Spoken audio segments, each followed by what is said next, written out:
Losing some body fat is one thing, but to get rid of that last bit of stubborn belly fat, that's a totally different ballgame. So in this video, I want to show you 5 things I did to go from overweight to lean, and then getting that last bit of belly fat off, because I promise it's not just as simple as eat healthier and work a bit harder in the gym, because while these are great starts, what happens when the progress stops? So the first thing you need is accountability with your nutrition. You want to be tracking your intake. I'm not saying you can't lose weight without tracking, but it's going to get pretty dang difficult when you're trying to lose that last bit of belly fat. This way you know how much you're eating, you know how to make adjustments, and you want to make sure you're measuring your food on a food scale. This is one of the biggest mistakes I made that made a huge difference, was realizing I was eating a lot more than I thought I was. There was a lot of extra bites and nibbles and tastes that weren't being accounted for. I was eyeballing portion sizes. The occasional cheat meal would completely throw things off. So you want to make sure you're being diligent here and know exactly how much you're eating, and you also want to plan in advance as much as possible. So the night before, go into your tracker, just go in there and plan out what you want to eat for the next day, get everything lined up so you're going to hit your numbers and you have a plan of action. Meal prepping in advance on the weekends or whenever you have more time can be super helpful. This way you've got things ready to go. If you get too busy, you don't grab for the convenient stuff, you have something already ready, and you want to portion out a good protein source with each of your meals. Protein is one of the best things you can do to help with fat loss, so make sure you're eating plenty of it. I usually recommend around 1 gram per pound, or at least close to that goal weight you have. The second thing is making sure you have plenty of patience. This is probably not going to be a fast process.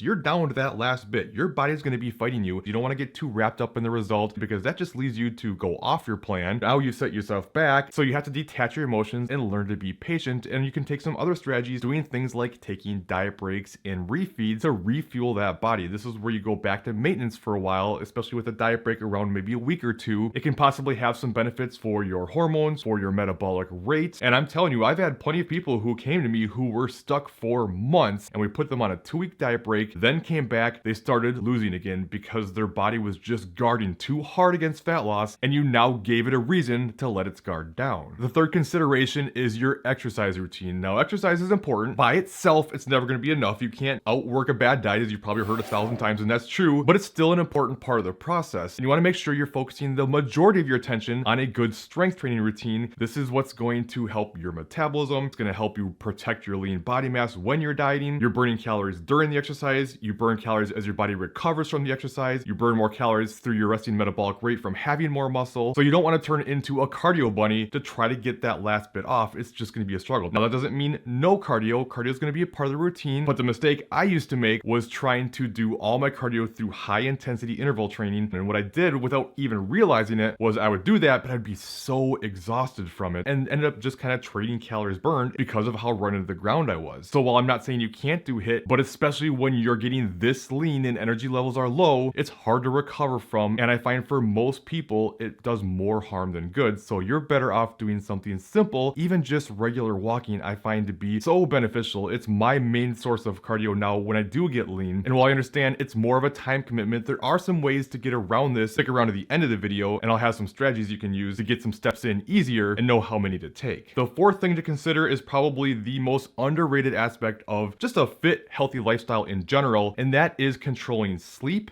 and stress. If you're not sleeping well and you're stressed to the max, this is going to have a negative impact on your cortisol levels, and cortisol has a lot of negatives physiologically as well as psychologically. Not only that, but it also can have a fat loss blunting effect. Lack of sleep is just going to give you less energy. Your mood is going to suffer. A lot of times when you do get the F-it moments, it's usually when you are tired. Sleeping less has been shown to lower your resting metabolic rate, so all these things are going to make it much harder for you to get the results you're after. And the product I love to help with this is Core Nutritional's Hard. It helps lower your cortisol levels, and while it's not magic, no supplement is, I truly believe it was a big help for me to get that last bit off. If for no other reason, when I started taking it, I was struggling to get even 5 or 6 hours of sleep. I started taking this and I started getting 7 to 8 consistently, and I've just seen time and time again when people get on this, especially when you're at those later stages, it can really help. Now, the fifth thing, this is where you have to dig deep and be truly honest with yourself. A lot of people want something, but there's a difference between wanting to want something and actually wanting it. Most people say they want want to reach their physique goals, but then when it comes down to prioritizing their life, the actions required to get the physique goals always takes a backseat to everything else. And you can't say that something is a priority. Your priorities are shown in your actions, and the foolproof way of always knowing what's the biggest priority for you is when you do have lack of time. And I'm not here to say what should be a priority to you, but if you want to reach these low levels of body fat, this lifestyle is going to have to be a big priority for you, and you're going to have to make some sacrifices. And while that doesn't mean being perfect, it doesn't mean you can never go out to eat, it does mean you're going to have to be more diligent. You're going to have to skip out on some things that you'd probably rather do in the short term so you can reach this goal. But hey, I get it, you're busy. But I'm telling you, there are ways to get your steps up without even taking away from other areas of your life. So to find out how to do that, make sure you check out this top video next. I'll show you how many steps you should be taking to reach your goals and why walking is so dang beneficial. And I'll see you in that other video.